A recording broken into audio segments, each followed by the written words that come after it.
Hello fellow Kerbal, this is Neppy, bringing you episode 4 of my Kerbal Shuttle program. This is where we stopped last time in the last episode by watching how we get into a more or less circular orbit, and now I will show you what is in the cargo bay. I told you this is not just a test flight. This is what is in the cargo bay. It is what it looks like. It is a space station core, or more or less core. I wanted to build, or I want to build a space station. Nothing fancy, just, some crew modules and some fuel and some monopropellant and whatever. Life support is also there, even though the mod is at the moment not running or not completely running. Parts are there, but the life support is not really used. So let's see, with one of the next updates I'll probably have that as well. But this is an older recording. I encountered another problem which we will see later, so it's more or less on hold, the program, but we will continue. There will be another episode definitely, and then we'll see how we can manage all the things. So Valentina got into the space station core and is now just very slowly maneuvering the whole thing out of the cargo bay with a beautiful view on Kerbin. She definitely enjoys the whole view, and there is the tail fin going off, and we see the shuttle disappearing through the bottom window. Nice sun. Without any shades, she probably will have troubles to see anything in that position, but whatever.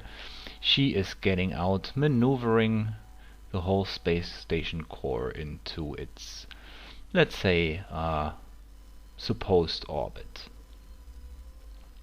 I took this nice cockpit here for in more or less inspiration of the module the ISS has, this big cupola, or what it's called, where the astronauts can actually spend some time and make beautiful pictures of the Earth while they fly over it.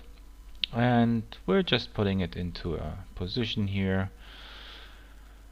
It took a while. Let's say my computer is sometimes a little slow, and so I accelerated this here again. I think it's only double speed. We see the moon disappearing behind Kerbin and the shuttle.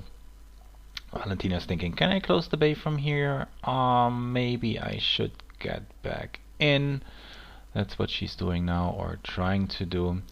I usually accelerate the videos because you don't have to see all of this in normal speed. That would take way too much time, way too long. If you consider that the mission of the shuttle, if you do it like starting, getting up, getting out and stuff, Kerbal missions are very short, or can be very short.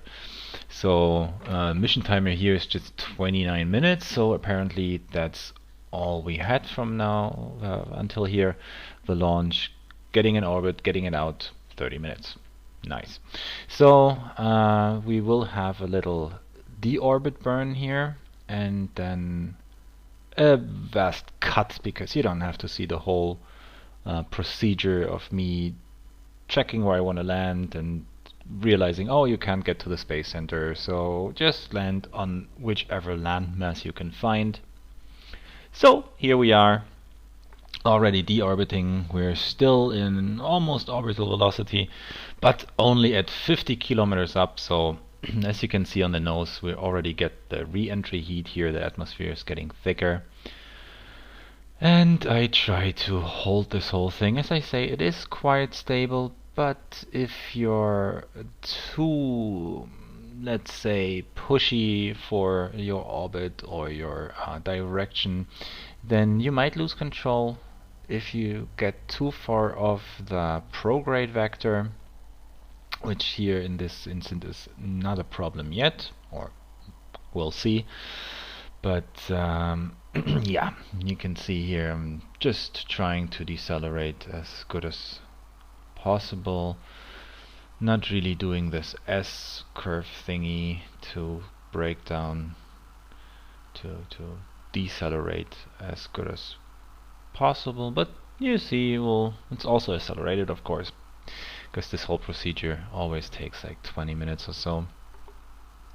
So we're checking where will we land, somewhere in the deserts or some flats locking the vision here. And now I'm thought, okay, come on, just try a little bit, fly some S profile, and yeah, we're deep in the atmosphere now, getting slower and slower, 1000 meters per second now, and further decelerating. Saw the mountains coming up there, so I wanted to push the direction further to the right to land on those green spots there or on some flat area, and pushing the orbit, not the orbit, the nose a little far away from the prograde, a little too steady. And now might lose. Oh, and I'm fighting, and too late. I already lost control again. Luckily, this isn't happening all the time, just in the missions I show you. But here also we have the advantage again of having a lot of delta V left, so igniting the main three engines, the vector engines, and trying to push a little to the prograde, further decelerating, and the problem is that the vertical speed is quite high. So I'm trying to get some horizontal speed to catch the whole plane again, or the shuttle again, which you can see here. Yeah, okay, I'll regain control.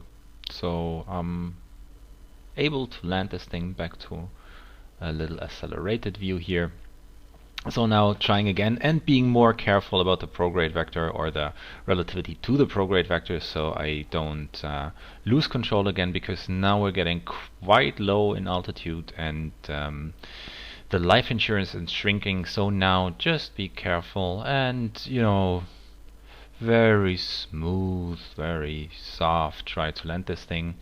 Getting the air brakes out here for whatever reason. I'm not really that fast.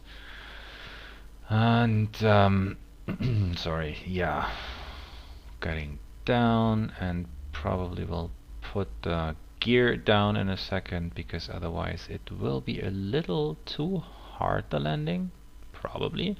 I don't know how much of this would survive if the gear is not working right. I might want to try that out once, just to see like a crash landing with a lot of parts surviving. Turn the lights on here to see the runway. No, not really. But as you can see, we're landing in the dunes here, in the deserts, and very slowly coming down. 60 meters per second, and we're getting a little. Yep, and redirecting, and there we are, touchdown. So when this thing comes to a complete halt, we will have a bad cut, let's say, because I don't want to show the launch procedure again and again and again, and then making the orbits, aligning the orbits. So we're coming back with the next launch. You can see the space station, there it is. I haven't renamed it yet, but we're only 100 meters away, and you can guess that there might be the second part of the space station in the cargo bay. Might be, probably.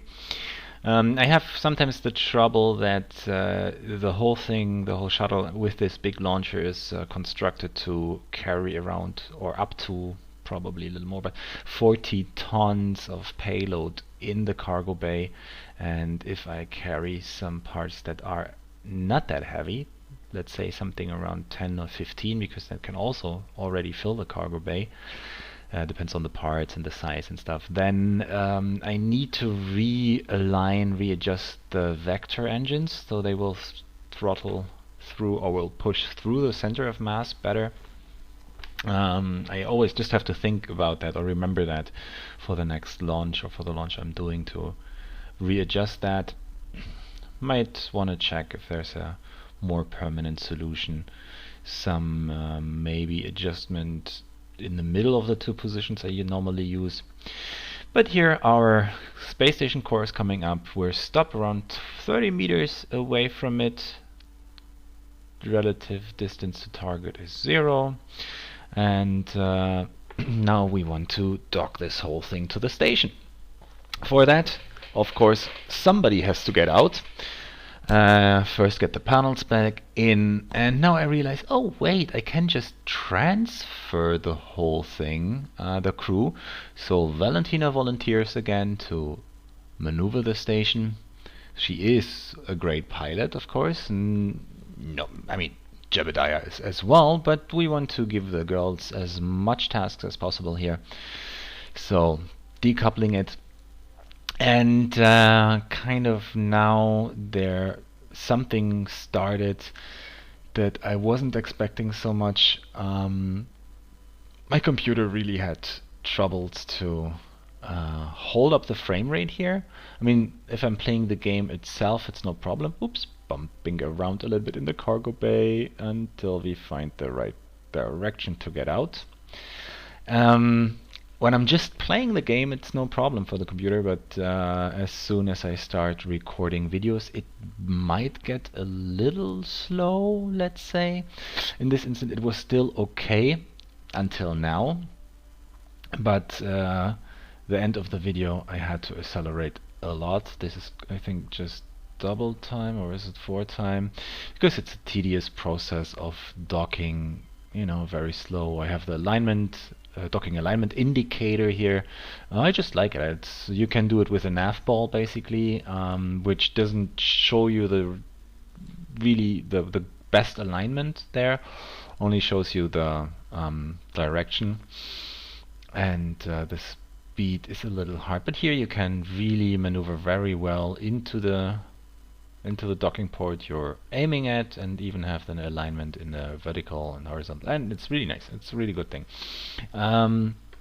So here I think I had a frame rate of like 10 frames per second, which was still okay. There will be popping up a menu screen in a second because it was really, really slow. I don't know, the whole thing took, in normal time it would have taken, I don't know, maybe a minute or so to dock, but through the really slow frame rate I got here, it took me forever to dock the whole thing. And I think I stopped the video in between and started recording again, but the frame rate was horrible. You can see here this is like 4 times speed still. Yeah, there I cut. There was the cut, and in a second we will have a very bad frame rate. Here it's really like 4 times acceleration, and oh my god, I have to see how to get rid of this bottleneck. It's probably a hard drive. Maybe I need a new computer because this one is quite old. But see, here it's basically standing, so I had a frame rate of 1 frame per second or something. It was horrible. So I leave you with this. Thanks for watching, and I hope to see you in the next episode. Take care and have fun. Bye bye.